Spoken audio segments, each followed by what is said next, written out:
So, it's a quote. I am your strength and song. I understand strength, but explain song. So, that's a great question.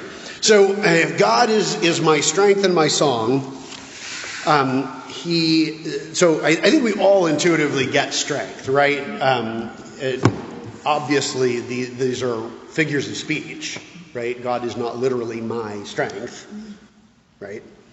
But he is that which provides all the energy that I ever use, right? Even just the ability to be, right? He's the source of all being.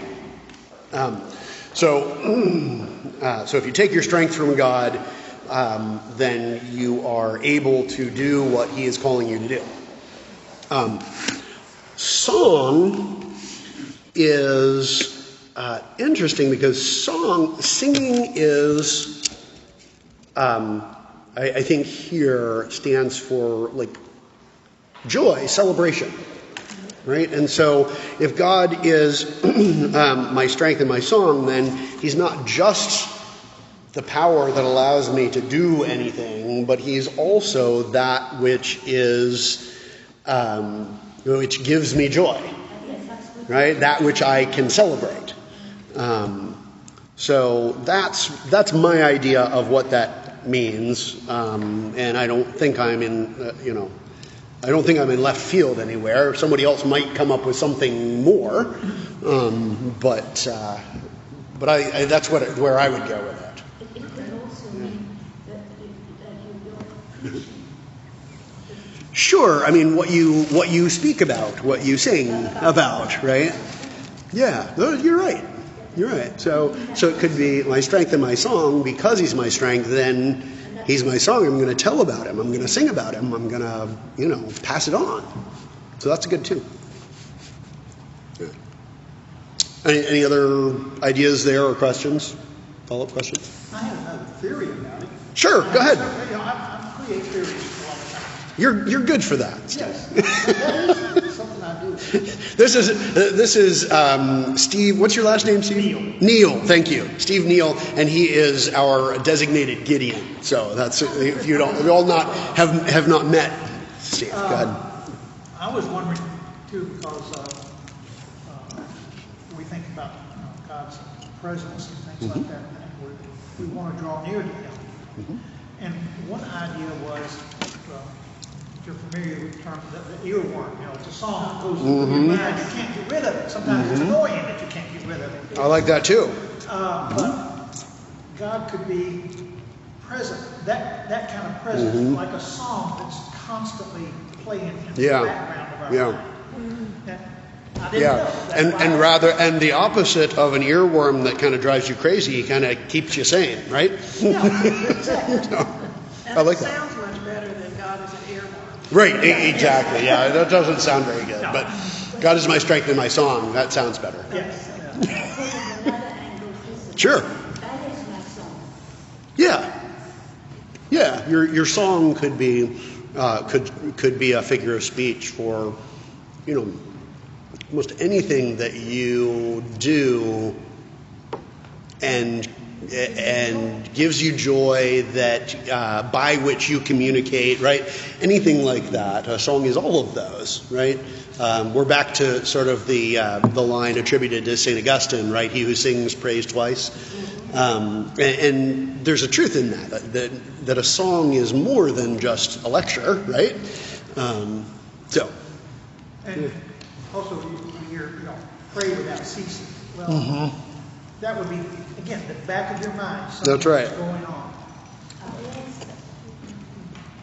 Yeah, very few people can actually keep up a verbal prayer. Oh yeah. Without ceasing. There are a few of them, but not very many. I was actually hearing an interview with the Pope one time on TV, and they were asking for that. I said, well, yeah, even now, in some part of my mind, I've got the awareness of God, communing with Him. And I got to thinking about that too, and thinking in terms of awareness. And I came up with the analogy of I'm aware of my wife, but I'm not constantly thinking about her. But, I mean, she's Consciously, always in the right. background. She's always there, and you're always aware of her. Right. Right. Should I do this or not? Well, you want me to do it, that sort of thing. Right. This would make her really mad, so I'm not going to do it. Right. There's somebody else that's like that too. It's your mother. Your mother is always there. Right.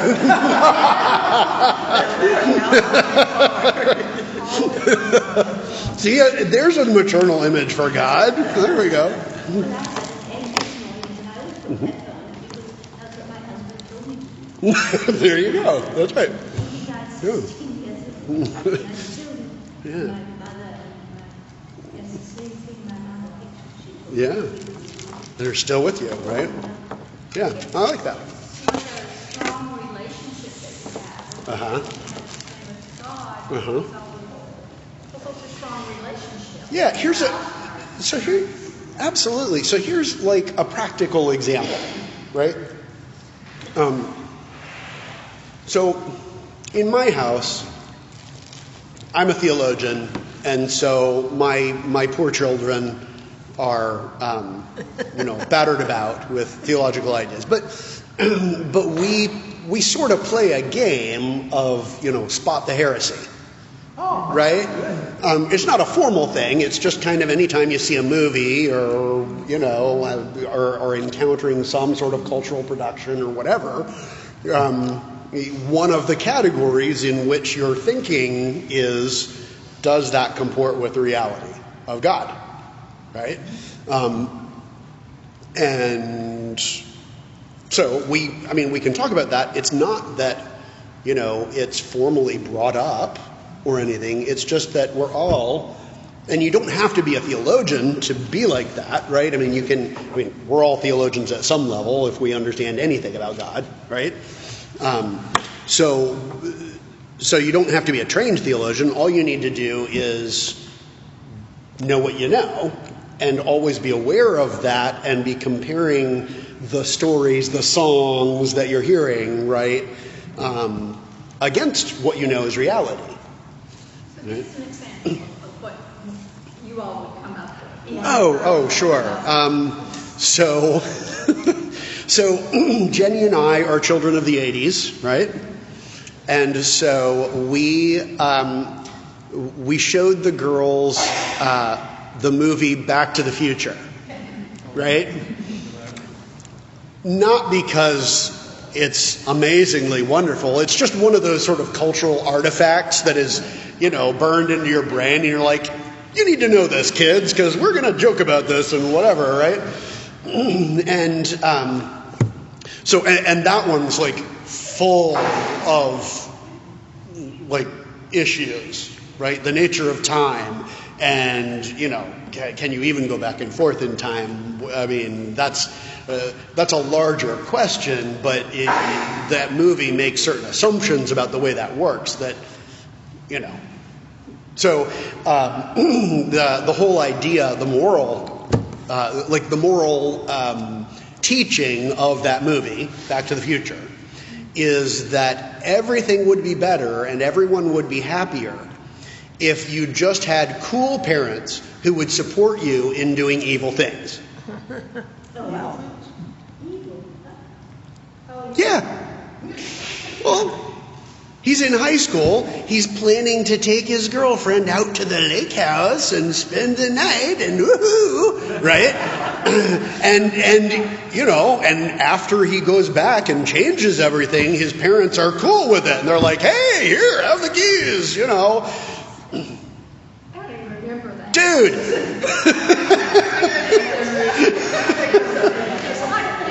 I think we just Right. gloss over those things. Right. You're looking for it. And it's not like even a really conscious thing. It's just we have beliefs. We have a system of belief. We know what we believe, and we're not going to allow that movie, for example, to get in there and shift our beliefs, right? That, oh yeah, it really would be better if my parents were cool and let me do stuff that was wrong, right? No, Those are bad parents, right? We always see in current culture and movies, it's like, where is God in all this? Right. And especially because I love anything British. Yeah. It's Yeah. like they lost him so long ago. So long ago, I know. And I know. it breaks my heart. I am a big Monty Python fan. Well, some of them, yeah, it's still baked in there, but the modern people making the movies have lost the sense of God, right? They might still have a sense of the history and tradition, but they've lost the sense of God actually being there, most of them. But I'm a big Monty Python fan, and I had a friend when I was training for missions. Who saw Monty Python and the Holy Grail with me and a bunch of other people and was just shocked. You know? And he had a point. It's a very postmodern, if you think about it, right? If you've seen the movie, it's not just historical. It's actually kind of making fun of historical things, and then it's intershot with interactions with the modern world. Right, so you get, the knights, and then you get the police car running through the scene, and and these people that are killed in these sword battles. You get the policeman by the side of the road going, writing up reports on this crime scene, right? And he just thought that was horrible, right? Now I have reasons to believe it's still funny, right? But he did have a point, right? So, yeah, I mean, and that's the thing, is we're not looking for reasons to reject it completely, right? We're looking for ways to engage it, right? There are some people who, I was just listening to something about the whole Harry Potter controversy the other day, right? So there are some people who will say, well, it has witches in it. Obviously, it's bad, right? Well, they're right. It has witches and wizardry in it. So does The Lord of the Rings, which is a deeply Christian work, right? So some people will say, nope, there's magic in it. It's completely out. Some people will say, well, no, it's got all this Christian imagery and stuff, right? It's clearly the next Narnia, right? But what we want to look at is, what is the actual work? The same people will proof text you to death, right? With the Bible. They're going to read the whole thing and try to figure out what the whole thing means. What they're going to do is trying to find verses that then will prove what they want to prove, right? It's the same phenomenon, right? So the difference between Harry Potter and, say, Lord of the Rings is that in Lord of the Rings, the dividing line between the good characters and the bad characters is whether they use magic under authority properly or not, right? If they're obediently using magic, it's just part of what they are, right? Gandalf is a servant of the Valar. He's doing what he's meant to do, right? Sauron is the bad guy, and he has rebelled, right, against the Valar and against Iluvatar, God, right? So, whereas in Harry Potter, the kids are always doing exactly what they're not supposed to do, right? What they're told not to do, and then they're praised for it. They're praised for it. Well, if you hadn't disobeyed that stupid rule that the adults made, things would have gone much worse. So it's a good thing that you disobeyed those stupid rules that the adults made, because those were stupid rules and they were made by adults, and therefore we know. Right? So it's not the fact of this imaginary world having magic in it. It's a question of, are they good or bad, right? So, at least in my opinion. But this is the sort of thing that, all of us ought to be able to at least do some of, right? I mean, none of us are going to see everything that the rest of us are going to see, right? And some of us are going to be better at this than others. I was trained in literary criticism, and so it's just one more step for me, right, to think critically in view of what I believe is reality, right, the gospel. And I started doing that even in college, right? I wrote a paper once about how the modernist writers were all in this project. This is early 20th century, right? They were all in this project to try and engineer their own salvation because they had rejected God. And I had this apostate Roman Catholic professor who was actually a really good guy, and he read my paper and went, that's really interesting. Tell me more about that. So we were talking about this. I don't think I convinced him to, give his life to Jesus, but maybe somebody else did later, right? But that's the kind of thing we ought to be able to at least sometimes see, right? If we believe that we know what reality is because God has told us and revealed it to us in his word, then we ought to be able to at least with the low-hanging fruit, right, be able to identify when things are not of God and in what ways, right? So the same people who will tell you Harry Potter is of the devil will show their kids Back to the Future and go, isn't that fun? Isn't that a great movie? Yeah. And what they're telling their kids is adults would be better if they let you do bad things, right? They never know that's what they're saying, but they haven't thought about it, right? They have not compared what's coming in to what they know is true. So, anyway, that was a long, I took that in a long direction, but go ahead. Well, I apologize because I was super late. Can you tell me what the original question? So the original question, so the original question was about, God is your strength and song, and what does that mean? And so we started talking about different ways we could understand what it means for God to be our song, right? And so anyway, that's I forget exactly how we got. See you, Steve. Good to see you.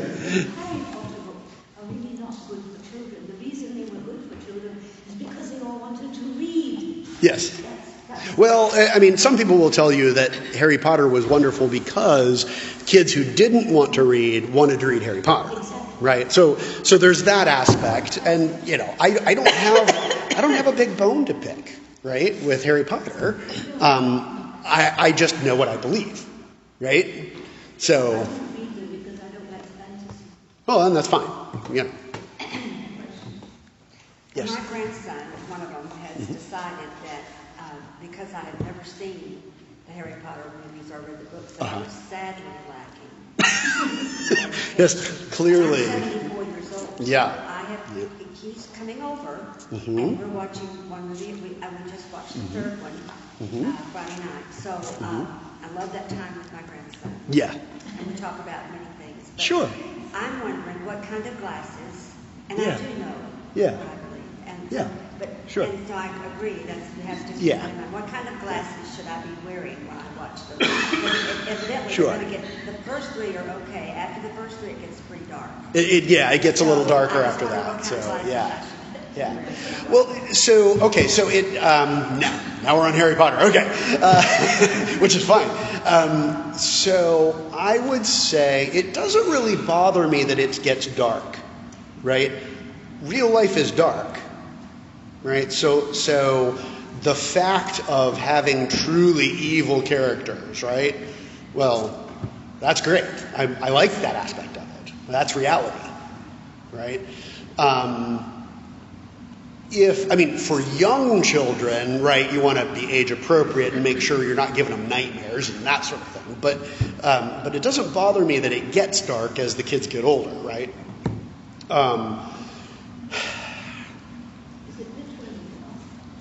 I've done. No, she means like thematically and even the film. Yeah, thematically and even the films literally get darker. I think they said yes. Yeah.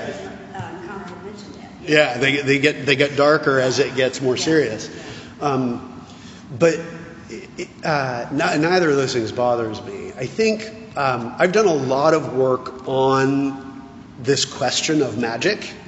Okay, so don't feel bad if you don't immediately see what I'm telling you, right, about this stuff, because I've thought about it for years now, right?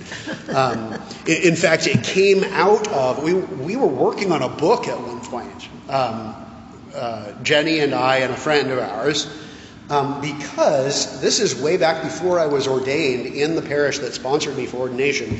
We were doing this little adult, Bible, Sunday school type thing.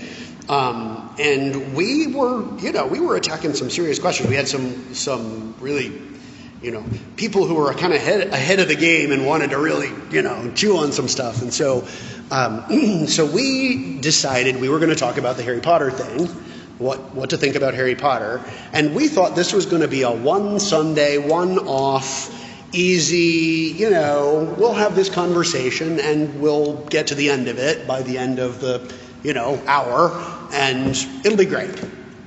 And we'll just kind of rub up against each other and sharpen each other's ideas.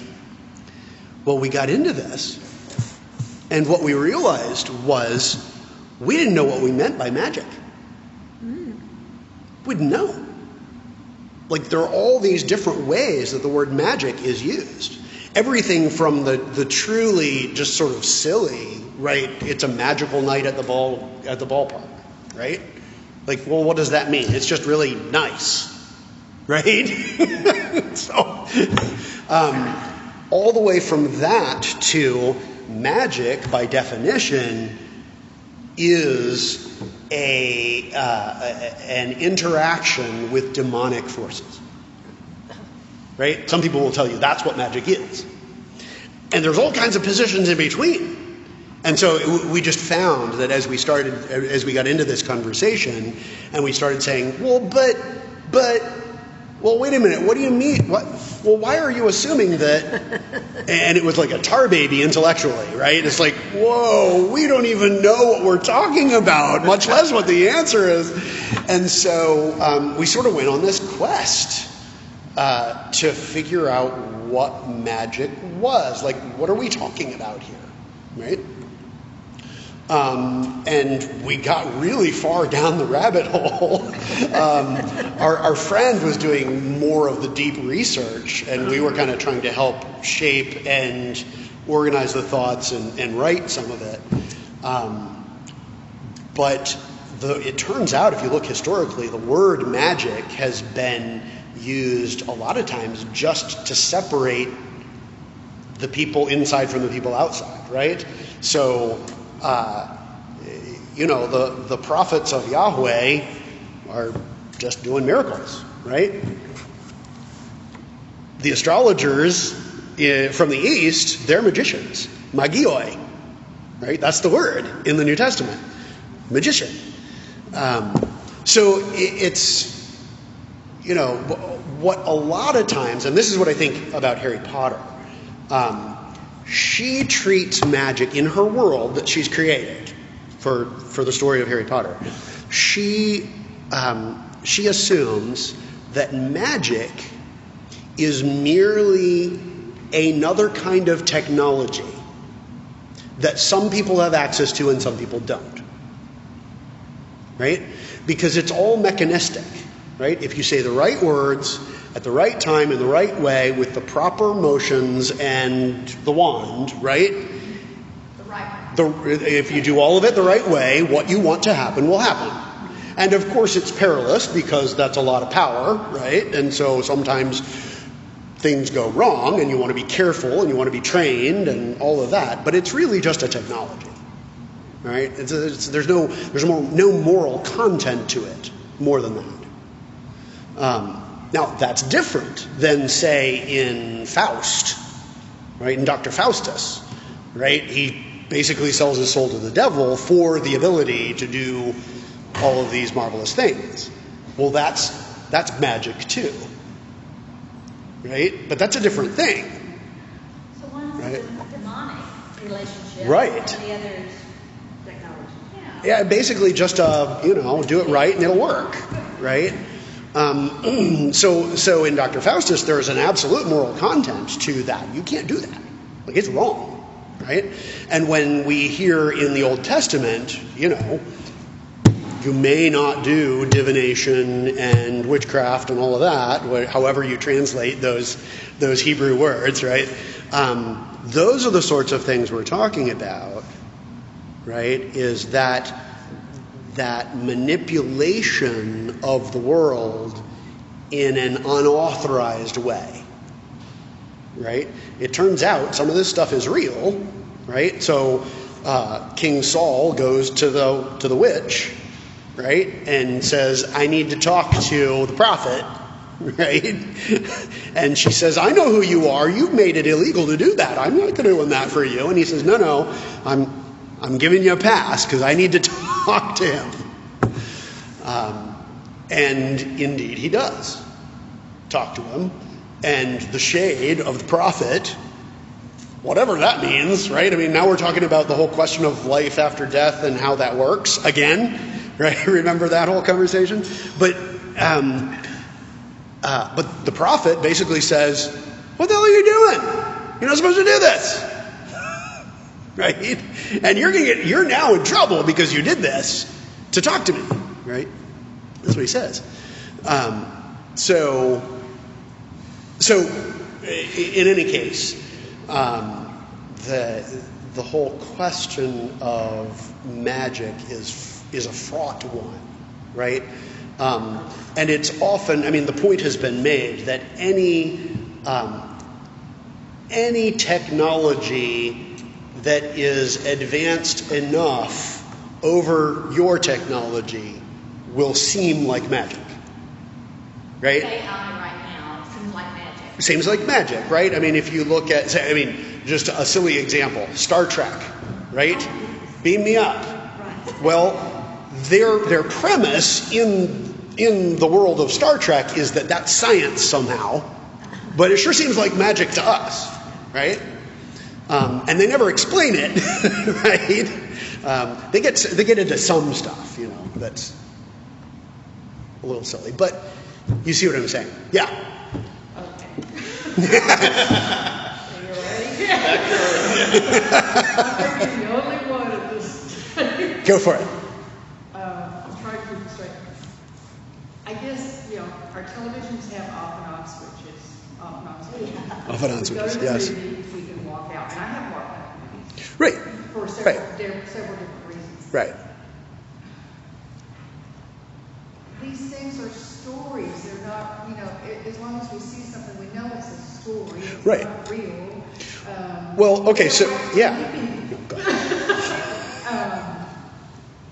And if we want, I'm not a Harry Potter. I never was a Harry Sure. Potter.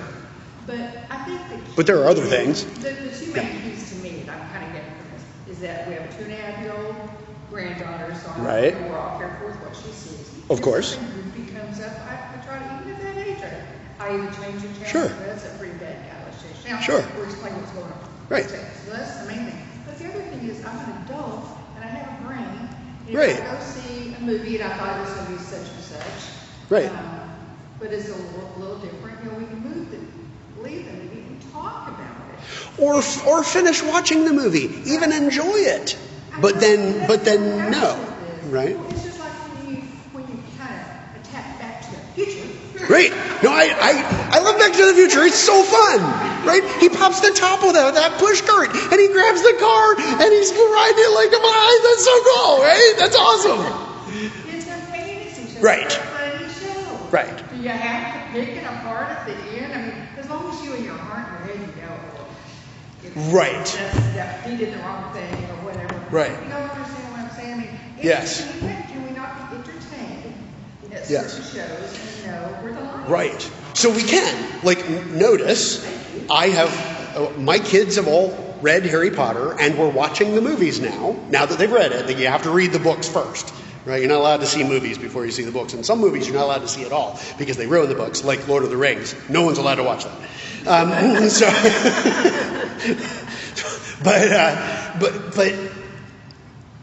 So I am not arguing for book burning, right? And like I say, I have no bone to pick, right? Let's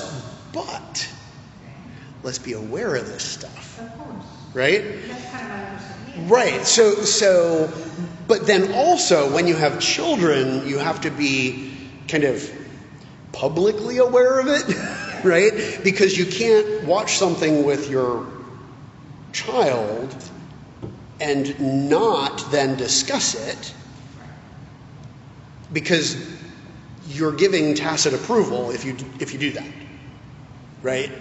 So that doesn't mean that you need to have like we had a conversation over dinner one night. It was a knockdown drag out between Eleanor and Lucy, because Lucy loves The Once and Future King, T.H. White, and Eleanor hates it because it makes fun of the courtly tradition, right?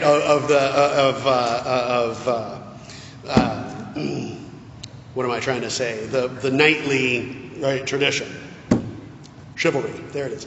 So, and Lucy just thinks it's really funny. It's kind of making some of those points that sometimes this could get silly, right? And she loves Don Quixote. I mean, I gave Lucy, she's homeschooled, I gave her a portion of Don Quixote to read for her literature class, and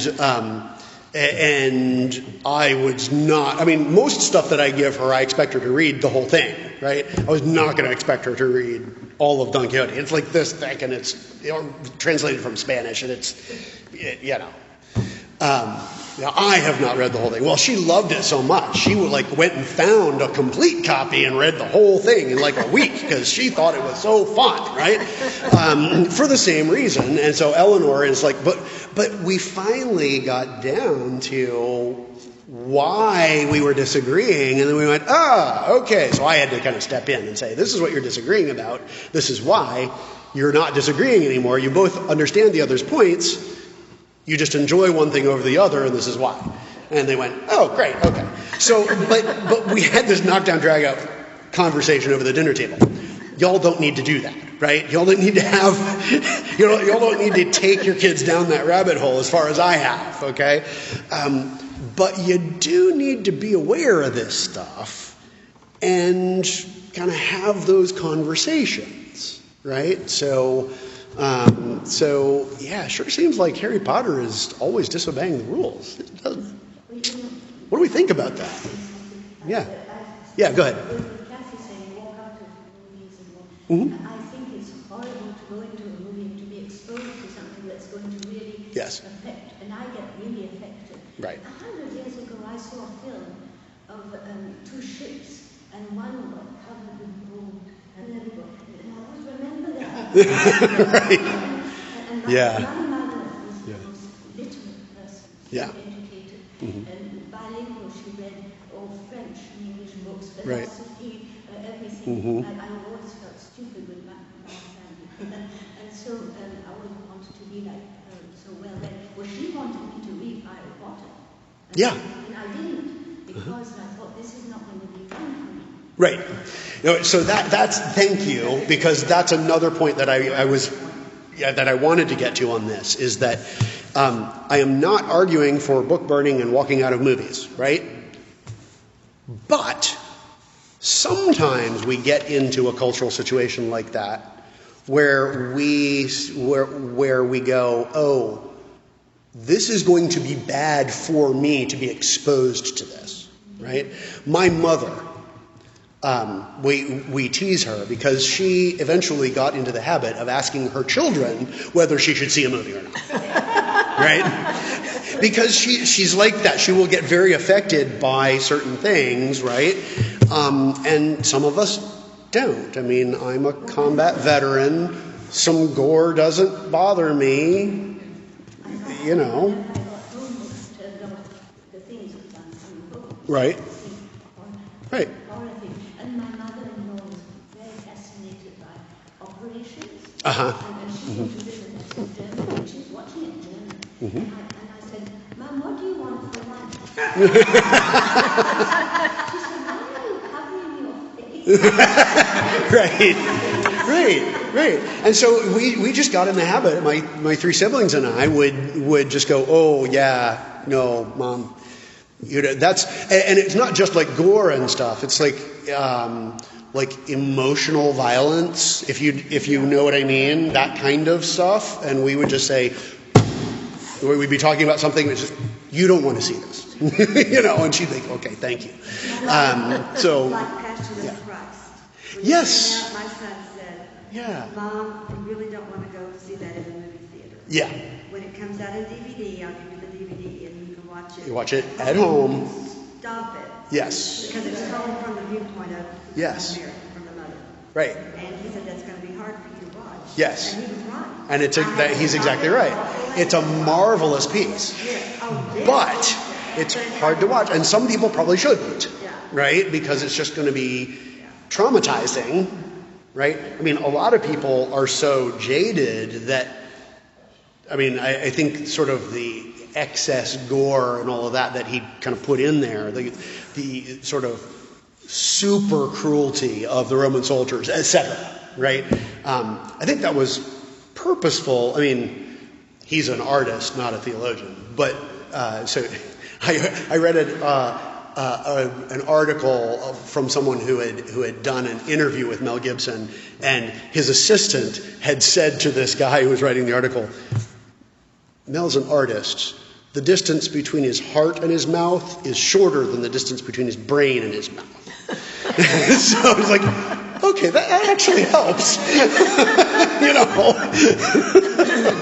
But yeah, I mean, so I don't think it was thought through so much as he knew it in his gut that was what was needed for some people, because they're so jaded, they need to see this and be shocked out of, like, oh, that's what Jesus did for us, right? The Passion. Yeah. And you think, and you remember that movie. Yeah. Really, to me, I'm just saying how. Yeah, absolutely. Really, Right. deeply. Yeah. And he made that movie as a devotional action, right? I mean, I don't know if you know this, but the scene where they're nailing Jesus' hands into the cross, Mel Gibson is doing that. Yeah. So I don't remember whether it's his hand or whether it is him hammering. I think it's him hammering it in. So, I mean, if you watch that movie, it's essentially a very Roman Catholic Stations of the Cross on film, right? With some really brilliant moments thrown in, right? It really makes you think about Christ's suffering. Exactly. Differently. He did suffer. And it's really, yeah. He suffered and died for us. Yeah. Yes. Yeah. And it's really, I mean, he well, not Mel, but the writers he had, right, really captured some amazing scriptural connections too. Like, my favorite is when he's actually got the cross, and his mother kind of runs around and like down an alley and meets him, and they're like face to face for just that moment, and he kind of falls down and he looks up at his mother and he says, "Look, Mother, I make all things new." You know, like, oh, right? So, yeah. I lost it there. Yeah. That was the moment for me. Yes. So, yeah. And it's I mean, as I say, it's intentionally, it's one take on it, and it's intentionally kind of amped up in certain ways, right? But that's for an artistic purpose, and that's fine. So. But you know, Yeah. some of these things will come back to bite you. Okay, so tell me why. as our kids were growing up, I would never allow them, or we would never watch in their presence. Right. And still don't watch it, wouldn't care for it. Right. But the son-in-law is Meathead and the wife is... Oh, yeah, Archie Bunker. Archie Bunker, yeah. All in the family, right. I would never allow our kids to watch it. And we were visiting my family in Virginia one time, and that program was on. And of course, I hustled them out of the room and so forth. Yeah, right. But anyway, years later, I mentioned something about that program. I don't have any idea what the subject matter was. But anyway, our daughter says, "But Mom, you would never let us watch that." Yeah, I mean, there are some things, like I say, as kids grow, I mean, there are age-appropriate things to expose them to. Yeah. There's very little, I mean, I joke about the Lord of the Rings movies. I have kind of laid it down that thou shalt not watch the Lord of the Rings. But, you know, if they went and saw the Lord of the Rings movies, it wouldn't be the end of the game, right? I mean, but I just don't, you know, I don't want their images ruined. And they probably could now. Like, they're old enough now, they probably could. But that's my point, is that there are certain things you don't want to expose small children to, and as they grow, you can give them more, right? I don't think All in the Family was ever edifying at all. And so I just don't think much of it was even funny, right? Not his attitude, no. But that's because I'm a hater, right? So, you know, it's...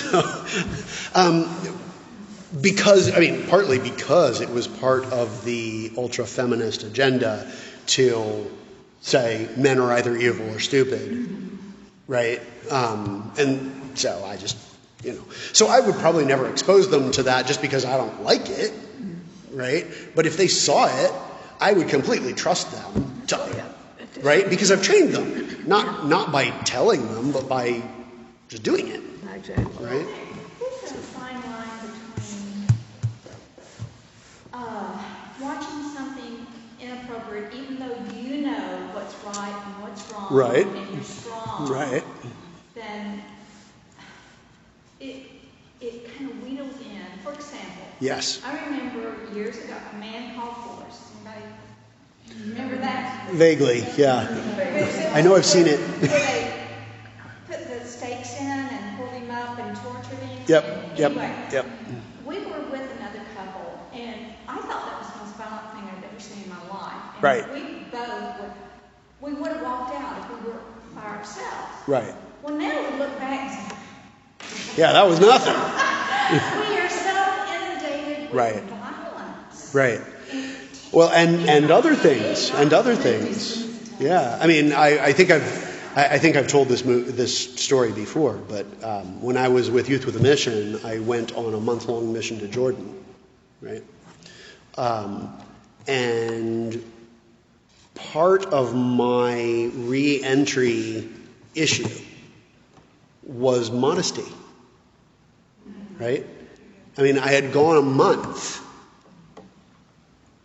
in a country that was extremely modest, right? Now, that doesn't mean there aren't issues, right? There are lots of issues, even setting aside the fact that they're Muslim, right?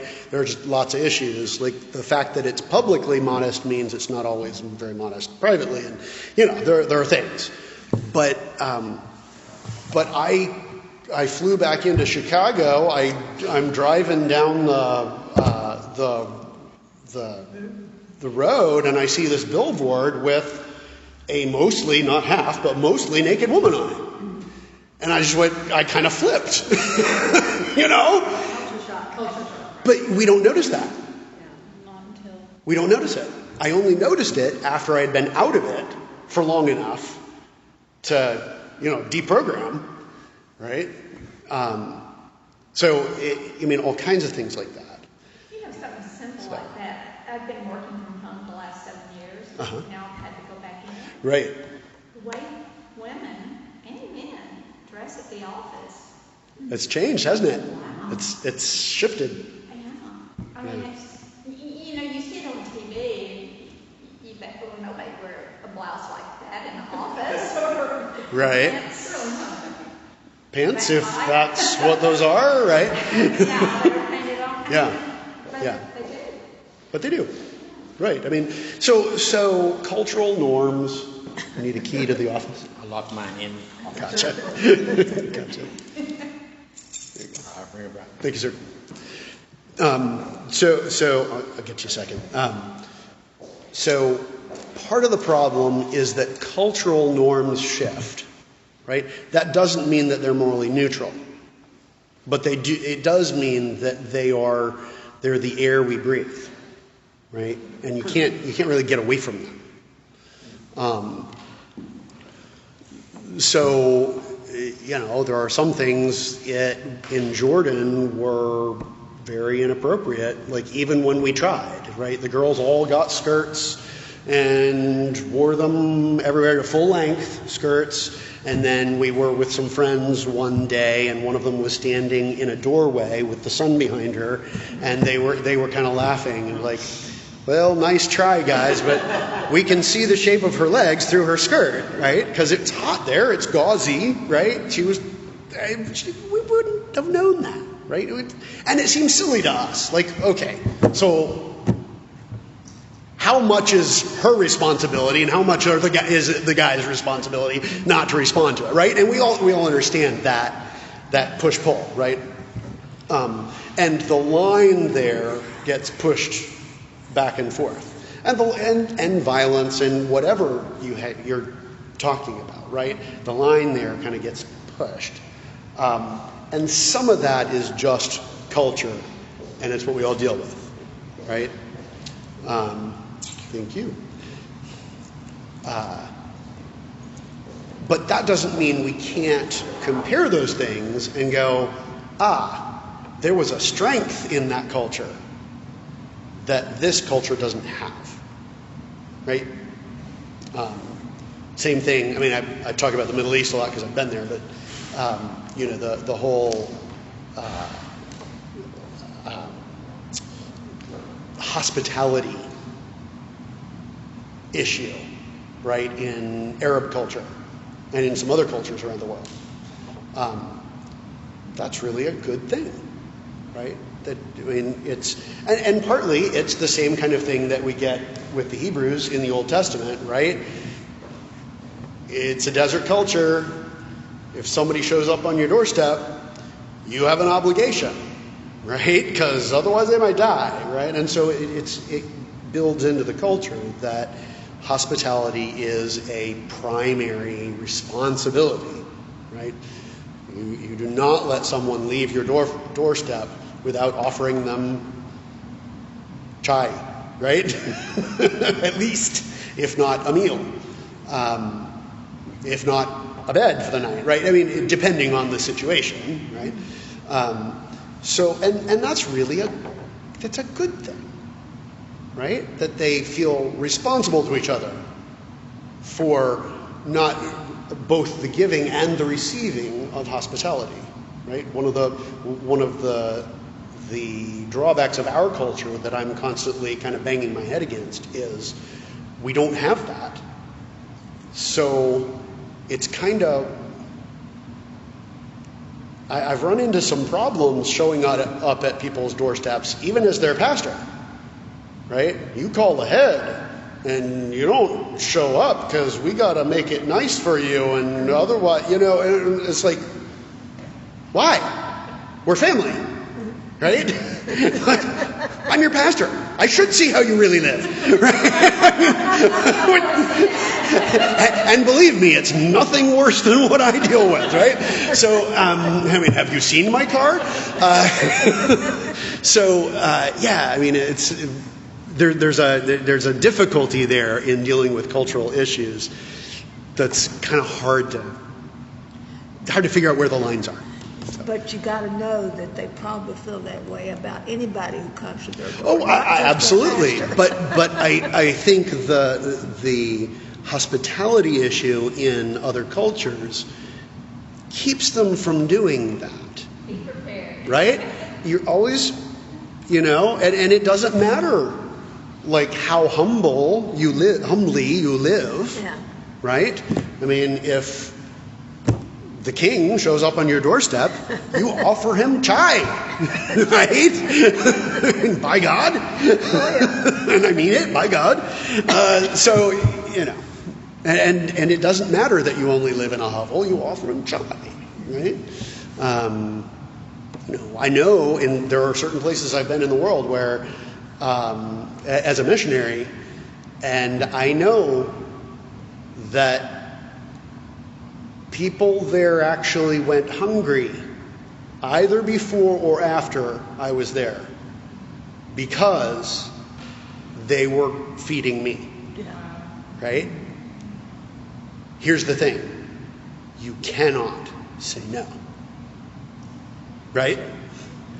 But that's good. When I went to Africa, so I was serving in Philadelphia. The Bishop of Pennsylvania was a complete and utter heretic. Right, Father? Okay, thank you. And the parish I was serving knew that and wouldn't allow him to come. And so there was this big kind of thing over years, and I was a part of it. And some of that time I was canonically resident in Africa. I was a priest of the Diocese of Mount Kenya South in the Anglican Church of Kenya. Okay? And I went there for a week to meet the bishop and fill out the paperwork and, fulfill all righteousness. And for the synod, they were holding the synod, and so that's when I went. But one of the joys of that trip for me was whenever I got into a conversation with someone. Now, I'm the Mzungu, right? I'm the white guy. Literally, that means a ghost, but it's a word for white people, right? And it's kind of like gringo. It's not like a bad word, but it's kind of, kind of, right? And so, I would ride into a village. Somebody's driving me into a village, and all the kids come running and looking in the window, and I would say Mzungu, Mzungu, and they'd all laugh, and it would be okay, right? But one of the joys that I had was every time I got into a conversation with someone and explained why I was there was that moment when they realized I was not there to help them. I was there so that they could help me. And the light bulb would go off, and I watched their faces where the white light bulb would go off, and they would smile.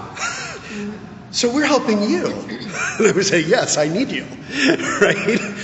That was a real joy. Right? Because they're used to being the people being given something, whether they like it or not. Right? So you can't say no to the hospitality.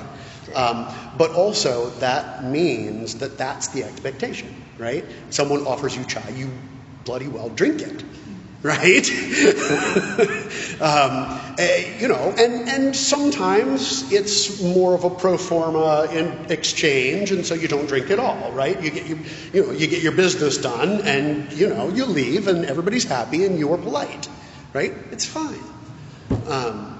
But it gets you in the door. It gives you a way to have a real relationship if that's what this is about, right? Whereas we kind of live in our little silos. We talked before about, we don't really know our neighbors and all of that, but we also don't know each other, right? So, yeah, I think I'm done. Was there you had another question. Are you sure? I have a couple minutes. I found myself starting to ramble. Anything else? For the good of the cause? All right. Let's pray. Heavenly Father, we thank you that we are fearfully and wonderfully made, and made in your image to be creators, to have a song.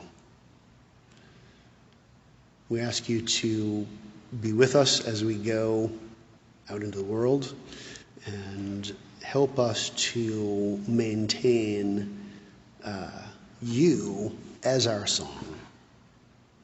Help us to know and remember that you are there, that you have loved us to death, your death, and that you will never leave us or forsake us. We ask all this in the name of our Lord Jesus. Amen. Amen.